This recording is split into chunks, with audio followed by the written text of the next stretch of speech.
Hello and welcome friends, welcome to the Jack study circle. और हम लोग class 12 का थर्मोडायनेमिक्स चैप्टर देख रहे थे। फर्स्ट वीडियो में आपने देखा कि हमने कुछ कॉन्सेप्ट्स को टच किया था, सिस्टम, सराउंडिंग और अदर प्रोसेसेस के बारे में, जिसमें रिवर्सिबल, एडियाबैटिक, आइसोथर्मल और इस टाइप के प्रोसेसेस के बारे में हमने पढ़ा था। एक चीज इंपॉर्टेंट थी इसमें, इंटरनल एनर्जी, जिससे हम आगे बढ़ेंगे पेज नंबर 70 तक। अब अगर हम स्टेट बोर्ड के हिसाब से चलें, महाराष्ट्र स्टेट बोर्ड, तो पेज नंबर 70 तक ये सारी चीजें थी। अब इसके आगे अगर हम बढ़ते हैं, छोटा सा ही वीडियो बना रहा हूं मैं, मुश्किल से 10 मिनट का ये वीडियो होगा। इस 10 मिनट में आप इसके आगे के कॉन्सेप्ट समझिए। बाकी इस चैप्टर के न्यूमेरिकल बहुत इंपॉर्टेंट हैं, लेकिन फर्स्ट ऑफ ऑल अगर आपको कॉन्सेप्ट नहीं समझ में आए तो आगे की कहानी बहुत मुश्किल हो जाएगी।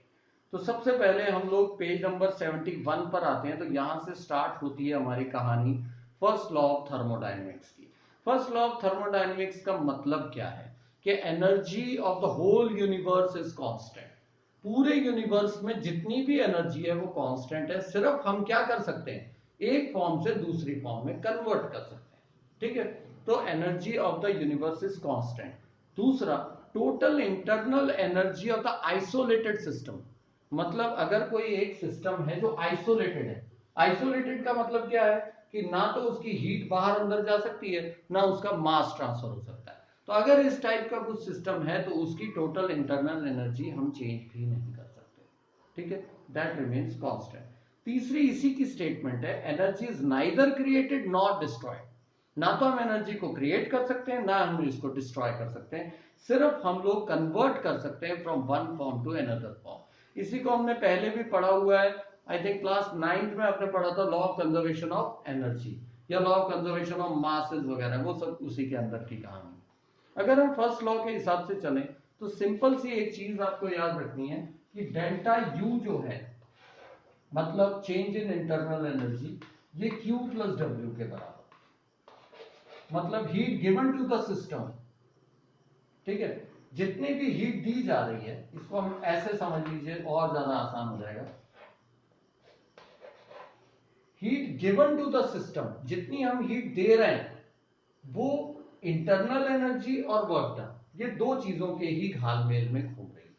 अगर हम ये समझ लें कि टोटल जितना भी चेंज होगा, मान लीजिए हमने वर्क डन नहीं किया, तो आप जितनी भी हीट देंगे वो सब की सब इंटरनल एनर्जी के ट्रांसफॉर्मेशन में चली जाएगी। मतलब ये तीन के ऊपर ही पूरा गेम है। डेल्टा यू मतलब change in internal energy, Q मतलब heat supply to the system, and W मतलब work done by the system. तो जितना भी सिस्टम वर्क करते हैं उनको या तो एनर्जी दी जाती है, प्लस या तो उनके अंदर की खुद की कैपेसिटी होती है, इंटरनल एनर्जी होती है। तो इसी के साथ डी के लेटर्स भी लगाए जा सकते हैं कि D you, D Q, D W. D का मतलब होता है चेंज, तो यहां पर चेंज दिखाने के लिए ये चीजें शो करते हैं। अब हम इसी को अलग अलग प्रोसेसेस के लिए देखेंगे, उसी पेज पर देखेंगे। अब आइसोथर्मल प्रोसेस, अब आइसोथर्मल प्रोसेस में क्या होता है, एक चीज याद रखो, आइसोथर्मल प्रोसेस मतलब आपकी हीट एक्सचेंज नहीं हो रही। आइसोथर्मल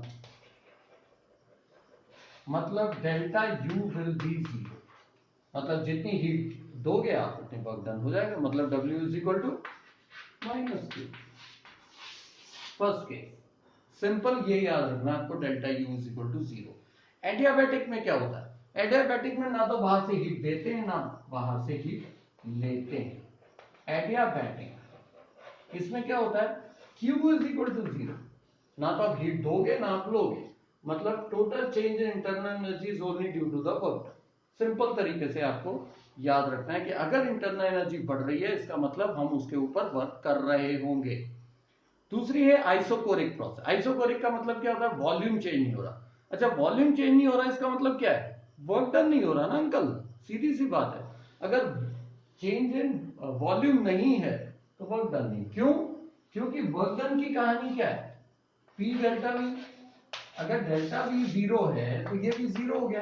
अगर ये पूरा जीरो हो गया मतलब change in internal energy is equal to the heat supplied, अगर आइसोकोरिक प्रोसेस है तो। ठीक है, तो ये आपको याद रखना है, यहां पे क्या पुट करना था, हाँ, work done will be zero because volume is zero. तो इस तरीके से आइसोकोरिक प्रोसेस हो। ज़्यादा कॉम्प्लिकेटेड इसमें चीज़ें है ही नहीं, आपको सिर्फ समझ के लेना है। दूसरी चीज़ है आइसोबारिक प्रोसेस। अब आइसोबार में क्या होता है? Pressure constant. प्रेशर कांस्टेंट से वर्क कांस्टेंट नहीं हो जाता, तो ये याद रखना है। अगर बाई चांस प्रेशर कांस्टेंट है तो पी डेल्टा भी यूज होगा, मतलब ये पूरी इक्वेशन एज इट इज चलेगी। सिर्फ ये है कि पी कांस्टेंट है तो ये थोड़ी जीरो हो गया, कांस्टेंट है मतलब कोई नंबर, तो वो चीज आती है। तो ये 3-4 प्रोसेसेस हमारे चलते हैं, आइसोथर्मल, एडियाबैटिक, आइसोकोरिक और आइसोबारिक। इक्वेशन क्या थी हमारे पास? Delta U is equal to Q plus W. ये इक्वेशन को याद रखिए, जिंदगी भर आपका साथ देगी। उसके बाद हम एक टर्म पर आते हैं जिसको हम बोलते हैं एंथैल्पी। एंथैल्पी। अब क्योंकि हम बड़े हो गए हैं, अब 12th में आ गए हैं, एक तरीके से हम लोग इंजीनियरिंग के लिए तैयार हैं, तो हीट वर्ड ना यूज करके हम एंथैल्पी वर्ड यूज करते हैं, कोई कॉम्प्लिकेशन है ही नहीं। तो जैसे हम लोग यूज करते थे H is equal to U plus PV, तो ये कहां से आया? जो हीट थी उसको अब हम एंथैल्पी यूज कर रहे हैं और कुछ भी नहीं कर रहे हैं, ठीक है। तो U प्लस पीवी का मतलब क्या है? Change in internal energy and work done. तो जहां पर हम लोग हीट लिख रहे थे या इंटरनल एनर्जी लिख रहे थे, वहां पे अब हम एंथैल्पी लिखते थे और कोई चेंज नहीं। चेंज इन एंथैल्पी का मतलब H2 माइनस H1, तो उसके हिसाब से एक छोटा सा बेबी सा डेरिवेशन दिया, हालांकि हमारे लिए कुछ खास काम का है नहीं। सिर्फ ये याद रखना है कि जब भी डेल्टा यूज करेंगे तो delta H is equal to delta U और P एज इट इज रहता है तो P डेल्टा, तो डेल्टा लगाना है और कुछ नहीं करना, चेंज बताना है आपको। तो change in enthalpy of a system is heat transferred from it at a constant pressure. H and Q are state functions. तो होगा कुछ भी नहीं, आपको सिर्फ इतना याद रखना है कि delta H is equal to heat supply.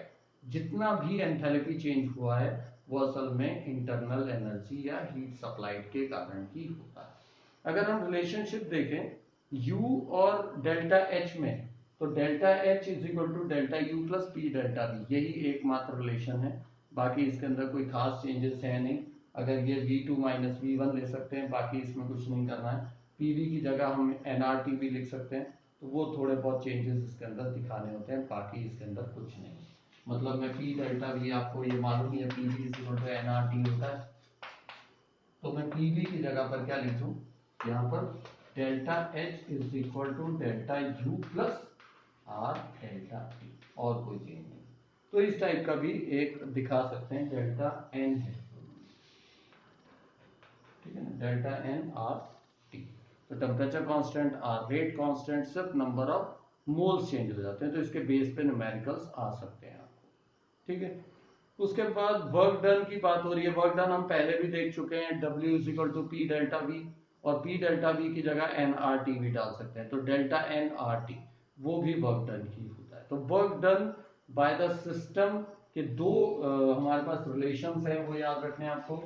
Work done is equal to या तो पी डेल्टा वी यूज होगा या फिर delta N R T use होगा, लेकिन है वर्क डन का यही एक बेसिक फॉर्मूला, ठीक है। अगर मान लीजिए ये जो डेल्टा एन की कहानी है, N2 माइनस N1, मतलब अगर डेल्टा एन पॉजिटिव है तो वर्क डन हमेशा बाय द सिस्टम होगा, मतलब वर्क सिस्टम करेगा, ठीक है। और अगर मतलब डेल्टा एन नेगेटिव है तो work is on the system, ये याद रखो। Work is on the system का मतलब है कि अगर सिस्टम है तो इसके ऊपर वर्क हो रहा है, मतलब प्रेशर डाल रहे हैं या किसी तरीके से उसको प्रेस कर रहे हैं, तेज कर रहे हैं, आगे कर रहे हैं, पीछे कर रहे हैं, वो सब चीजें आती हैं। अब एंथैल्पी जो है वो कई टाइप की होती है। अब इसमें ना बहुत सारी चीजें दी हैं, मेरे ख्याल से बहुत सारे टर्म्स दिए हैं, सीधा सा याद रखना है, जैसे स्पेसिफिक हीट वगैरह। हीट वर्ड याद रखो। पहला देखो टर्म है एंथैल्पी ऑफ फ्यूजन। इसका मतलब क्या है? The heat required to fuse two atoms to make a compound, fusion. तो एंथैल्पी ऑफ फ्यूजन मतलब दो चीजों को जोड़कर एक मोल बना देना, दैट, और उसमें जो हीट लगना उसको बोलते हैं एंथैल्पी ऑफ फ्यूजन। फिर आता है एंथैल्पी ऑफ वेपराइजेशन। कोई डेफिनेशन लर्न करने की जरूरत नहीं है, सिर्फ मैं आउटलाइन बता दूं। एंथैल्पी ऑफ वेपराइजेशन मतलब heat required to convert liquid into a vapour form, तो उसको बोलते हैं एंथैल्पी ऑफ वेपराइजेशन। सिमिलरली ऐसे ही कई टाइप की एंथैल्पीज आप पढ़ेंगे इसके अंदर, मतलब लाइन लगी पड़ी है एंथैल्पीज की। तो उसके बाद एक एंथैल्पी है एंथैल्पी ऑफ सब्लिमेशन, तो heat required to convert solid to gaseous form, उसको सब्लिमेशन बोलते थे ना, क्लास 8-9 में पढ़ा आपने, तो वही चीजें हैं। एंथैल्पी ऑफ आयनाइजेशन मतलब एक मॉलिक्यूल को ब्रेक करके आयंस बना देने के लिए जो हीट लगती है उसको आयनाइजेशन। जैसे NaCl हीट करें तो ब्रेक किस में होगा, Na+ और Cl- में, आयनाइजेशन। तो ये ऐसे टाइम पास के लिए डेफिनेशन दी है, बाकी उसके अंदर कुछ है नहीं। एंथैल्पी एटमाइजेशन, एटम्स बनाना। अब जैसे मान लीजिए एटम्स कैसे बनेंगे, अब H2 है एक मॉलिक्यूल, इसको अगर हम हीट दें और ये H+ में चला जाए तो that is known as atomization, मतलब एटम बन रहा है। ऐसे enthalpy of solution, the heat required to convert a to mix the solute into a solvent is known as heat of enthalpy of solution। बस ये वर्ड भारी भारी भरकम दिए हुए हैं, इसमें कुछ भी नहीं है। तो ये सब एंथैल्पीज को सिर्फ एक बार रीड करके इसको छोड़ दीजिए, बाकी इसमें कुछ नहीं। अब हम मेन पार्ट पे आते हैं, थर्मोकेमिस्ट्री। हालांकि हम नेक्स्ट वीडियो में डील कर लेंगे।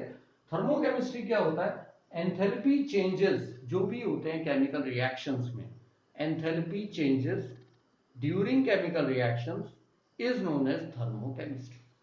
ठीक है, थर्मल के कारण क्या चेंजेस आते हैं आपके केमिकल्स में, दैट इज थर्मोकेमिस्ट्री। इसके अंदर फिर से वो enthalpy of chemical reaction, the heat required to react to reactions to reactant. फिर एक्सोथर्मिक और एंडोथर्मिक। एक्सोथर्मिक रिएक्शंस कौन से होते हैं, जिसमें हीट बाहर निकलती है। एंडोथर्मिक कौन से रिएक्शंस होते हैं, जिसमें चीज ठंडी हो जाती है, मतलब बाहर की हीट हम एब्जॉर्ब कर लेते हैं, मतलब हमारा सिस्टम बाहर की हीट एब्जॉर्ब करके वो प्रोडक्ट बनाता है, तो उसको बोलते हैं एंडोथर्मिक रिएक्शन। तो ये सिंपल सिंपल सी चीजें हैं इसके अंदर। तो पेज नंबर 75 तक एक बार आप कंप्लीट करिए, जितना भी है स्टार्टिंग से 75 पेज तक पढ़िए। नेक्स्ट वीडियो बनाकर हम लोग इसकी पूरी थ्योरी दी एंड कर देंगे। बहुत ही सिंपल चीजें हैं, छोटी छोटी डेफिनेशंस हैं, ज्यादा कुछ नहीं है, बल्कि जरूर है ये चैप्टर, लेकिन मेन मेन चीजें आपको क्या पढ़ना है वो उस पर कॉन्सेंट्रेट कीजिए, क्या नहीं पढ़ना है वो हटाते जाइए, तो चैप्टर एकदम कंसाइज बन जाएगा। समझने वाली चीजें बहुत छोटी हैं, पिन पॉइंट है। मैं थर्ड वीडियो में वो वाली सारी चीजें कवर करूंगा जो आपको बहुत काम की हैं और इस चैप्टर में पढ़नी है। खैर न्यूमेरिकल्स तो है ही हैं, लेकिन इसमें से कई ऐसी, जैसे एंथैल्पी अपन ने पढ़ी, एटमाइजेशन, सब्लिमेशन, वेपराइजेशन, आयनाइजेशन, कोई यूज नहीं है। डेफिनेशन थोड़ी पढ़ने के लिए बैठे हैं हम लोग, हम खुद डेफिनेशन बना लेते हैं। तो इसको रिवाइज करो पेज नंबर 75 तक अच्छे से, और जो भी डाउट्स आए प्लीज मेरे को बताएं। मेरा नंबर आपके पास है 8087479204। Thank you.